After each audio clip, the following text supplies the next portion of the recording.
नमस्कार, मैं हूँ राजीव। बीते कुछ महीनों में देश में कुछ अलग सा ही वातावरण है और उसके पीछे जो कारण है वो सबके सामने ही है कि चीनी वायरस ने पूरे देश के पहियों को एक तरह से जाम कर दिया। और जब इसके चलते देश में लॉकडाउन लगाने की नौबत आई तो उस समय सबसे ज़्यादा जो लोगों के बीच आपस में संवाद का, लोगों से मिलने जुलने का, कंपनियों के कामकाज का, स्कूलों में शिक्षा का, पढ़ाई का, ऑनलाइन क्लासरूम का एक ऐसा चलन बढ़ा जिसमें लोगों को सबसे ज़्यादा ज़रूरत महसूस हुई वीडियो कॉन्फ्रेंसिंग की।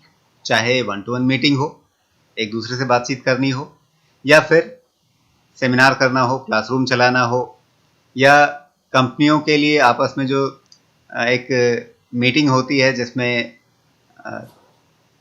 बॉस और सारे कर्मचारी आपस में एक दूसरे से चर्चाएं करते हैं, इन सब के लिए वीडियो कॉन्फ्रेंसिंग की ज़रूरत बेतहाशा बढ़ी। और इसके लिए जो विकल्प हमारे सामने आए वो सारे के सारे नाम विदेशी थे। जूम ऐप बहुत लोकप्रिय हुआ, कुछ और भी ऐसे ही नाम आए। हाल में गूगल मीट एक नए विकल्प के रूप में उभरा। लेकिन इन सब के बीच में जो कमी महसूस की जा रही थी कि ये सारे नाम तो हैं, लेकिन इनमें कोई एक भारतीय नाम क्यों नहीं उभर रहा। हमारे पास एक भारतीय वीडियो कॉन्फ्रेंसिंग ऐप या साधन क्यों उपलब्ध नहीं है।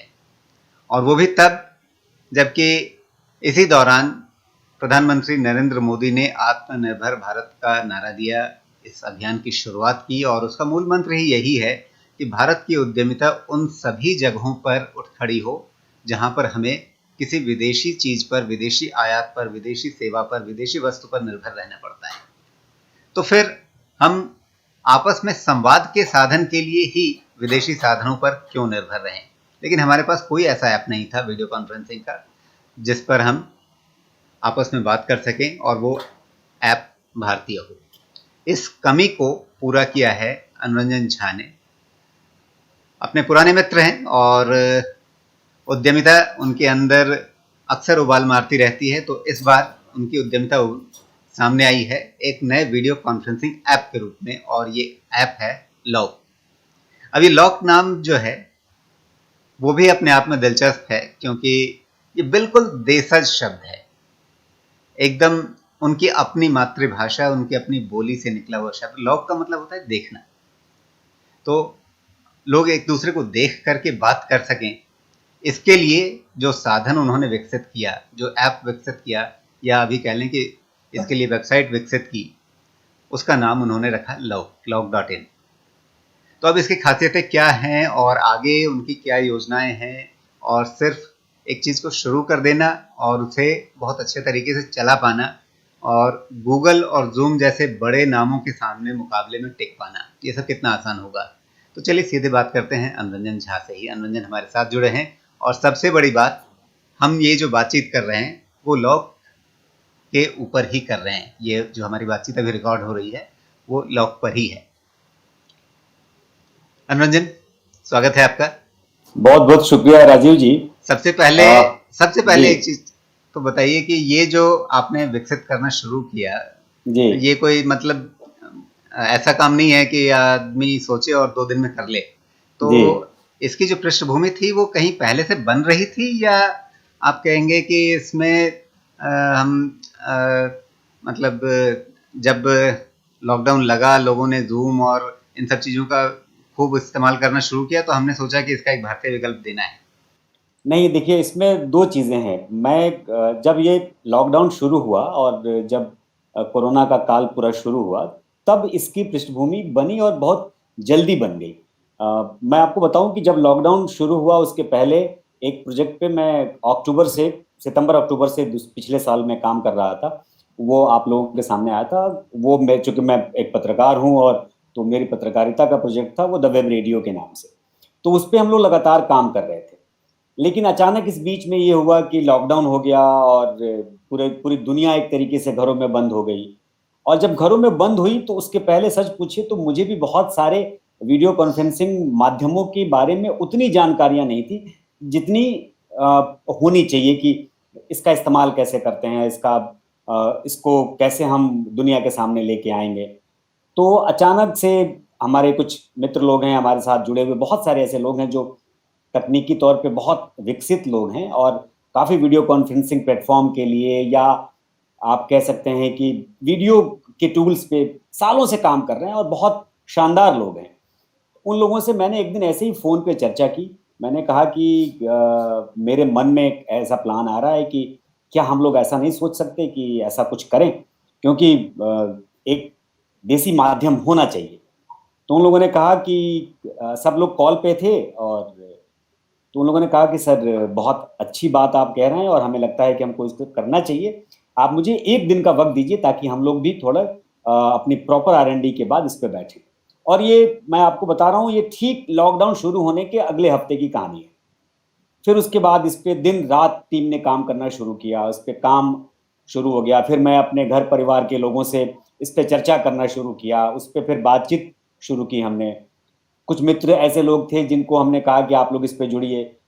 शुरू में मैं भी बहुत कॉन्फिडेंट नहीं हो पा रहा था, चूँकि जिस तरीके का स्वरूप बन के आ रहा था, बहुत सारी परेशानियाँ हो रही थी।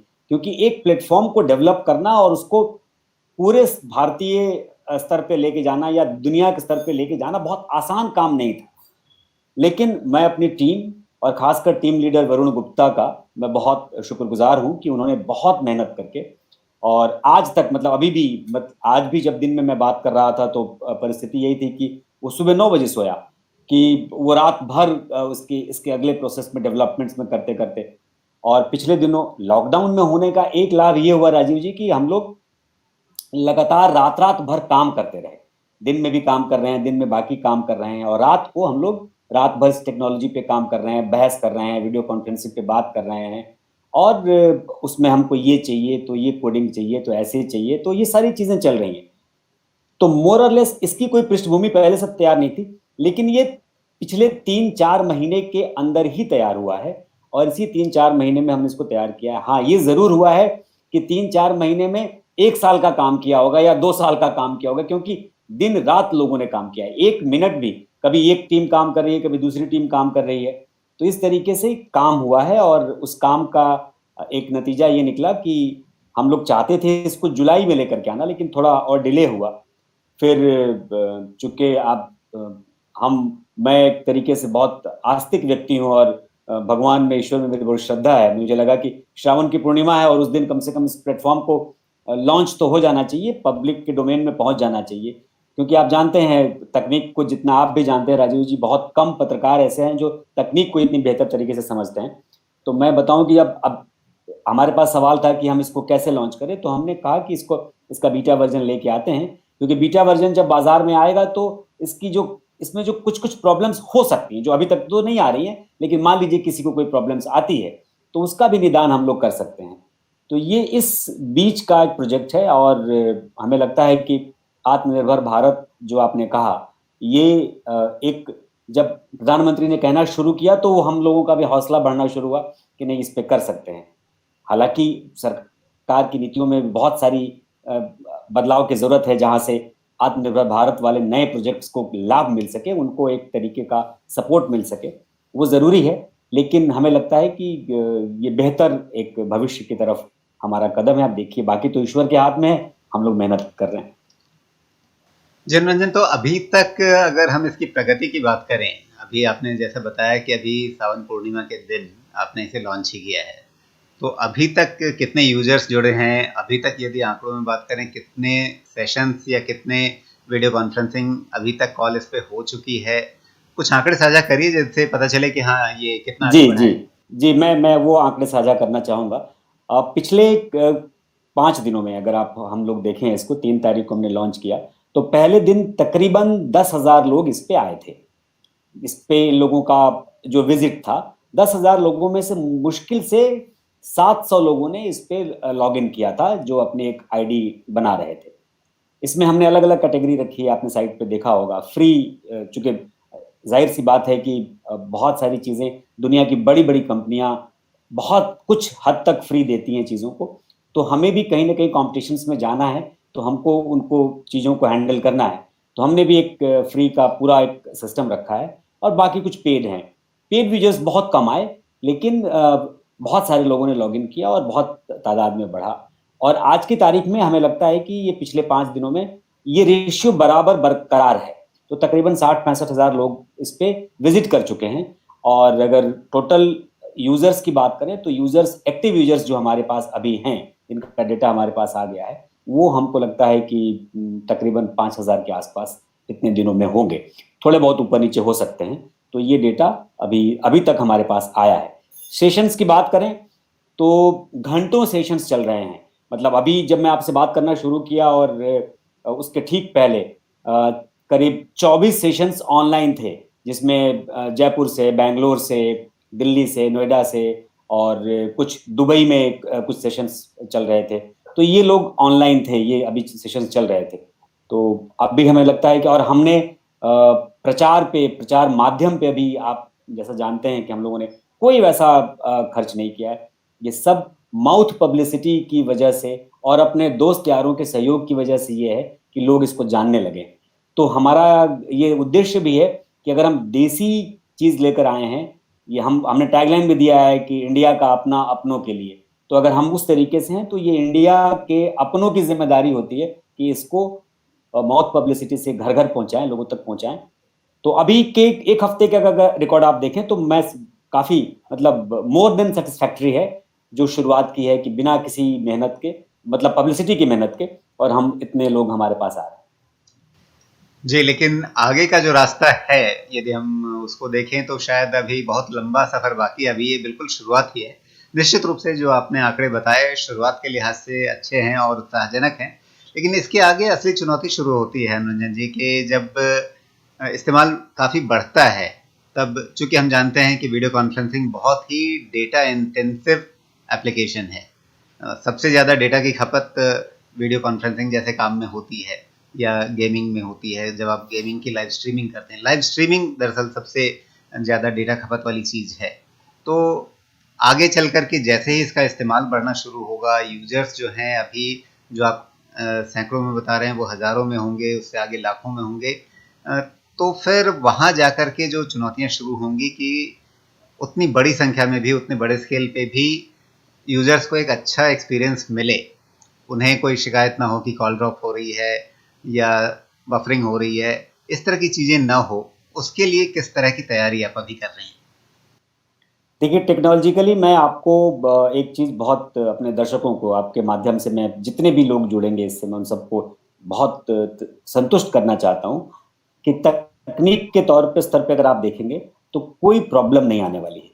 मतलब हम लोगों ने सर्वर की डिजाइनिंग भी उस तरीके से करी है और उसकी टेक्नोलॉजी में उतनी हम मेहनत कर रहे हैं कि आने वाले समय में भी हमें वो तकलीफ नहीं होगी। आपने जो दूसरा पॉइंट उठाया, वो पॉइंट बहुत इंपॉर्टेंट है और बहुत उस पर गौर करने लायक है कि आने वाले दिनों में जब यूजर्स बढ़ेंगे और इसकी डेटा की, इसकी खपत बढ़ेगी, तो उस डेटा की खपत में हमारी मुश्किलें बढ़ेंगी, तब हमारी चीज़ें बढ़ेंगी और हम लोग परेशान होना शुरू होंगे, क्योंकि डेटा बढ़ेगा और उसमें इन्वेस्टमेंट बढ़ेगा। बेसिकली क्या है कि डेटा इन्वेस्टमेंट का खेल है। तो वो पैसा, इन्वेस्टमेंट बढ़ेगा और डेटा हमारा इन्वेस्टमेंट लेगा, और उस इन्वेस्टमेंट में हम कितने समय तक उसको वो झेल पाएंगे। मतलब मैं बहुत फ्रेंकली, चूंकि सब लोग, जो भी लोग जुड़े हैं, वो जानते हैं कि हम व्यक्तिगत तौर पे अगर हमारी कोई कंपनी भी, जो कंपनी सीख भी रही है, कोई ऐसा नहीं है कि कोई मिलियंस बिलियंस में कोई कंपनी चल रही है जो कोई भी इन्वेस्टमेंट किसी भी तरीके का कर सके। तो हम शुरू के दिनों से ही हम लोग लगातार इन्वेस्टर्स के, वीसीज के टच में हैं, उन लोग बात कर रहे हैं, उनसे लगातार प्रेजेंटेशंस उनको शेयर किया जा रहा है, उनसे बातचीत हो रही है, ताकि कोई ना कोई आगे भविष्य के दिनों में कोई एक बड़ा इन्वेस्टर हमारे साथ जुड़े। और मैं आपके माध्यम से देश की जनता को भी ये कहना चाहता हूँ कि देश की जनता को भी ये समझना होगा कि ये देसी माध्यम है, देश का एक माध्यम है। उस माध्यम में हमको, आपको एक दूसरे की मदद करनी पड़ेगी, करके इसको थोड़ा ठीक से हैंडल करना पड़ेगा। और थोड़े बहुत पैसे लोगों की जेब से खर्च होंगे, मुफ्त की आदत थोड़ी छोड़नी पड़ेगी, और मुफ्त की आदत छोड़ेंगे तभी बेहतर चीजें मिलेंगी। एक इसमें जो महत्वपूर्ण रेवेन्यू सोर्स है वो है क्लासरूम वाला मॉडल, जहां पर आप वेबिनार्स के लिए या ऑनलाइन क्लासरूम के लिए स्कूलों से, शिक्षा संस्थानों से पैसे ले सकते हैं, वो कुछ पैसे खर्च कर सकते हैं। तो लेकिन वहाँ पर अब मामला ये है कि लॉकडाउन के इन महीनों के दौरान सबने कोई ना कोई अपना एक प्लेटफॉर्म चुन लिया है, पकड़ लिया है। तो वैसे में आप इस रेवेन्यू स्ट्रीम को किस हद तक कारोबारी नजरिए से टैप कर पाएंगे, उन तक पहुंच पाएंगे?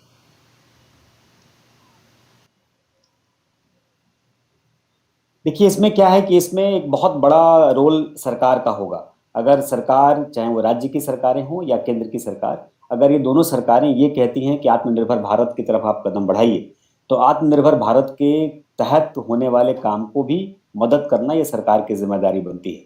अगर सरकार को लगता है कि तकनीकी तौर पर, मैं स्पष्ट तौर पर कहता हूं कि अगर तकनीकी तौर पर मैं दुनिया के किसी भी ऐप से मुकाबला कर सकता हूं, और पैसे के मामले में भी जो इन्वेस्टमेंट जो है, जो खर्च आता है किसी भी व्यक्ति का, अगर उस स्तर पे भी मैं दुनिया के किसी भी प्लेटफॉर्म से मुकाबला कर सकता हूं, दोनों चीजें उनसे अगर मैं बेहतर परोस सकता हूं, तो ये सरकारों की भी जिम्मेदारी बनती है कि इस प्लेटफॉर्म को स्कूली शिक्षा में या किसी भी शैक्षणिक संस्थानों में वो इस तरीके से लेकर के जाएं कि वो स्पष्ट तौर पे चीजों को उसका इसका इस्तेमाल हो सके और लोग इसका इस्तेमाल बेहतर तरीके से कर सके। ये एक माध्यम है। दूसरा, जो हमारी सेल्स की टीम है, उन टीम को भी हमने अब वो कर दिया है, वो लोग भी अब धीरे धीरे बातचीत करना शुरू कर चुके हैं, और हम कोशिश कर रहे हैं कि कुछ बड़े संस्थान और शिक्षा के संस्थान, जो उनका ग्रुप बड़ा है, जो बड़े लोग हैं, चाहे वो कोचिंग इंस्टीट्यूट्स हों या स्कूल्स हों या कॉलेजेस हों, यूनिवर्सिटीज हों, वो लोग इस माध्यम का इस्तेमाल करें और वो आए। जाहिर सी बात है कि रास्ता बहुत आसान नहीं है। आप जानते हैं, आप तो निवेश को बेहतर समझते हैं। जी अनुरंजन, तो अब इस चर्चा को यहाँ समेटने का समय है। आपको एक बार फिर से बहुत बहुत शुभकामनाएं इस नए उद्यम के लिए, इस नए प्रयास के लिए, और आशा करते हैं कि जो साहस इस देश की बड़ी बड़ी कंपनियां नहीं कर सकी और आपने किया है, उस साहस को कम से कम एक अच्छी सफलता मिले। बहुत बहुत धन्यवाद आपका। बहुत बहुत शुक्रिया राजीव, बहुत बहुत शुक्रिया।